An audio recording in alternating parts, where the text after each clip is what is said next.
कैसे हैं आप सभी? मैं आशा करती हूँ सभी लोग स्वस्थ और प्रसन्न होंगे। आज हम हमारा पाठ दानवीर कर्ण को पढ़ेंगे और समझेंगे। 12 दानवीर कर्ण। आइए पढ़ते हैं इस पाठ को। अपने लाल मंडप में खड़े होकर कर्ण जप कर रहे थे। ऊपर आकाश में सूर्य नारायण तप कर रहे थे। नौकर ने आकर कहा, महाराज, दरवाजे पर एक ब्राह्मण खड़ा है, वह अंदर आना चाहता है। कर्ण के मुख पर आनंद की रेखा झलक, नया जोश सा आ गया। जाओ, उन महात्मा को अंदर ले आओ। कर्ण ने क्या कहा? जाइए, उन महात्मा को अंदर ले आइए। थोड़ी ही देर में कर्ण के आसन के पीछे एक ब्राह्मण आकर खड़ा हो गया। उसका कद छोटा था, आंखों में चपलता अर्थात चंचलता थी, कंधे पर जनेऊ था, गले में रुद्राक्ष की माला थी और हाथ में कमंडल था। कमंडल यानी तांबे का पीतल धातु से बना हुआ एक लोटा टाइप। पधारिए महाराज। कर्ण, महाराज क्या आज्ञा है? आप जरा सामने आइए जिससे मैं आपके दर्शन तो कर सकूं। राजन, सम्मुख तो फिर आऊँगा। सम्मुख यानी सामने, तो फिर आऊँगा। पहले आप यह वचन दें कि मैं जो मांगूंगा वो आप मुझे दे देंगे। महाराज, आप नहीं जानते मैं दोपहर तक जप करता हूँ। इस बीच कोई भी ब्राह्मण आकर मुझसे जिस चीज़ की मांग करता है उसे मैं अवश्य ही पूर्ण करता हूँ। यानी जो चीज़ कोई मांगता है मैं उसे वो चीज़ ज़रूर देता हूँ। मैंने अपने विषय में ऐसा ही सुना है, मैंने आपके विषय में ऐसा सुना है, इसीलिए मैं बहुत दूर से आया हूँ। बोलिए महाराज, क्या इच्छा है? आप क्या चाहते हैं? इच्छा यूँ देखो तो कुछ नहीं, बिल्कुल ज़रा सी है, फिर भी मुझे डर है कि शायद मेरी इच्छा पूरी ना हो। अच्छा, आपको ऐसा लगता है कि कर्ण अपनी प्रतिज्ञा यानी अपना संकल्प भंग करेगा? हाँ, मुझे इसका डर है, भय है, मतलब इसका मुझे। तो फिर आप कर्ण को पहचानते नहीं हैं। वो क्या कहता है? इसका मतलब आप कर्ण को जानते नहीं हैं। जिस दिन कर्ण का वचन मिथ्या यानी झूठ हो गया, उस दिन सूर्य पश्चिम से उगेगा, यानी सूर्य भी अपनी दिशा बदल देगा। मांगू, पर अब मेरे मन में ऐसा आता है कि मैं वापस चला जाऊं, आप सुख से रहें। नहीं, खुशी से मांगिए, निसंकोच यानी बिना किसी हिचकिचाहट। अच्छा, तो फिर मांगता हूँ, आप अपना पहना यह कवच और कुंडल उतार कर मुझे दे दो। इतना कहते कहते ब्राह्मण का मुंह काला पड़ गया, उसके सारे शरीर में पसीना आ गया। कर्ण के मुख पर हास्य की रेखा यानी हंसी आ गई। वो रोमांचित हो गए और अपने शरीर पर से कवच और कुंडल यानी कानों में जो कुंडल थे वो उखाड़ने लगे। सारा शरीर छिल गया, खून की धारा उनके शरीर से बहने लगी। आकाश में सूर्य नारायण एक काले से बादल की आड़ में छिप गए।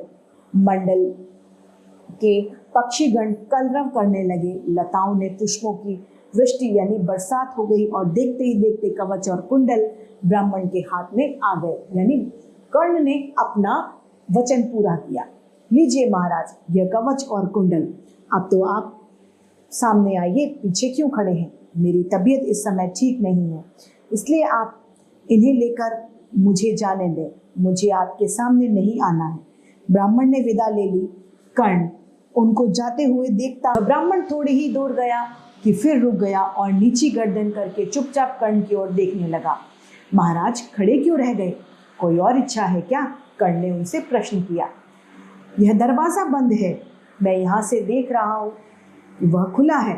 आपको कोई नहीं रोकेगा, आप निशंक होकर जाइए, यानी आप बिना किसी शंका के चले जाइए।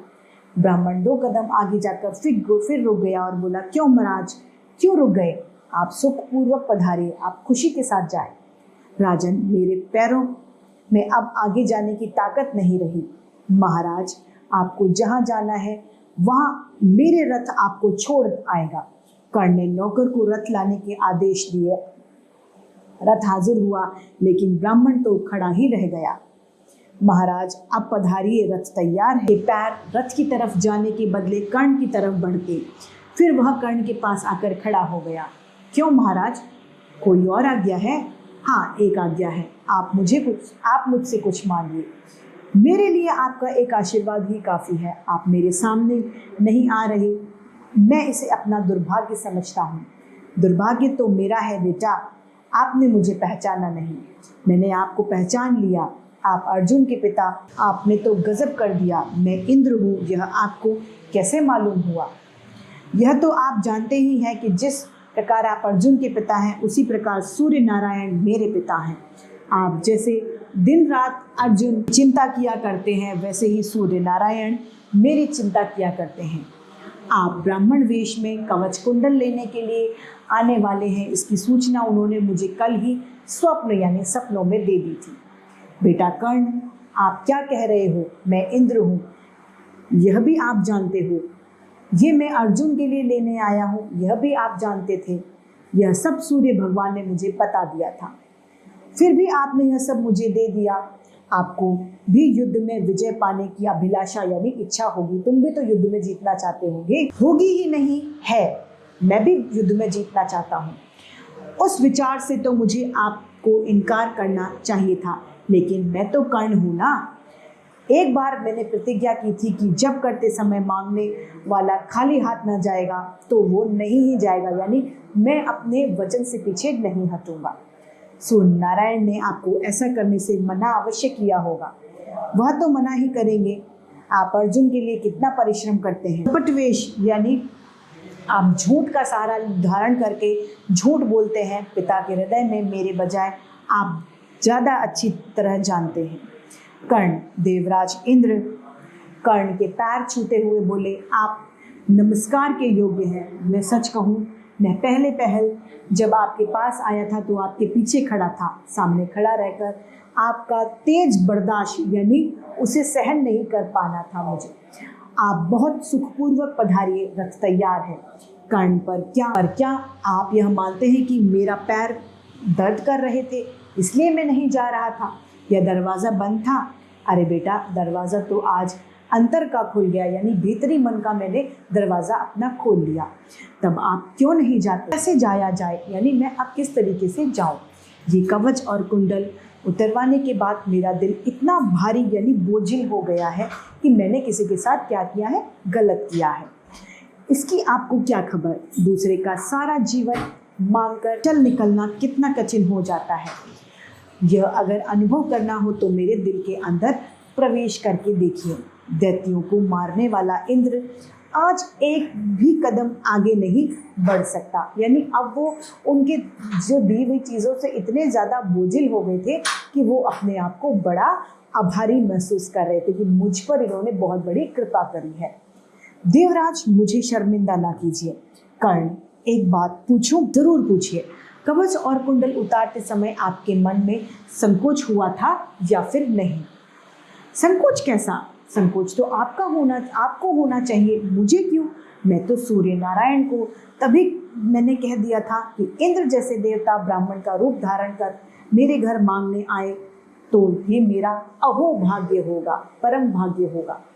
कर्ण, आपके ये वचन सुनता हूँ तो मेरे सारे शरीर में जलन सी होती है।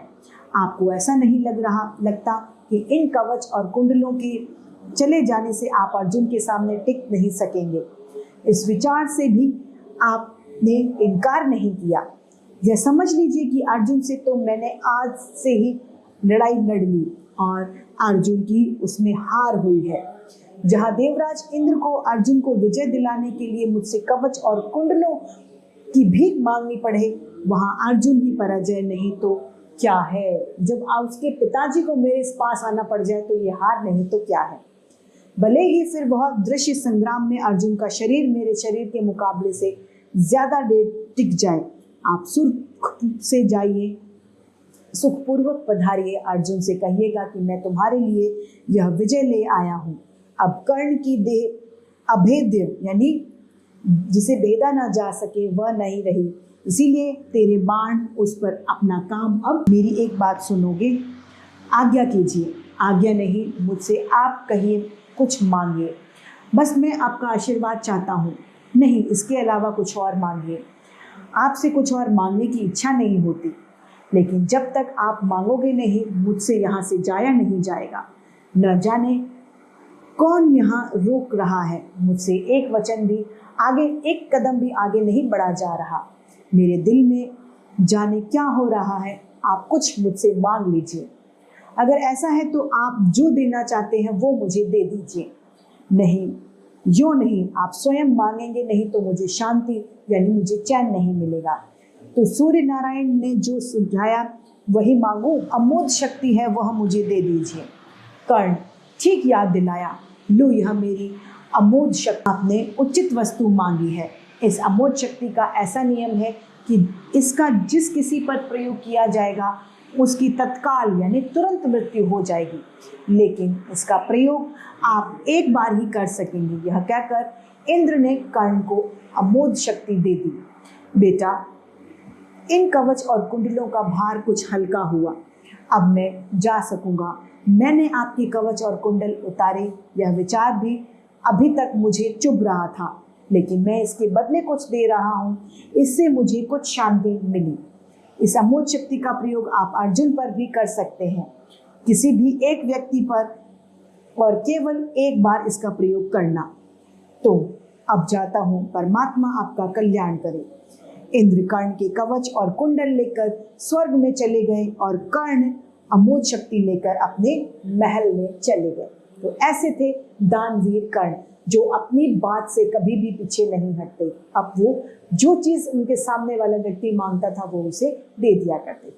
इसी के साथ पाठ समाप्त होता है और उम्मीद करती हूँ सभी को ये समझ में आया होगा। आज के लिए इतना ही, फिर मिलते हैं। धन्यवाद।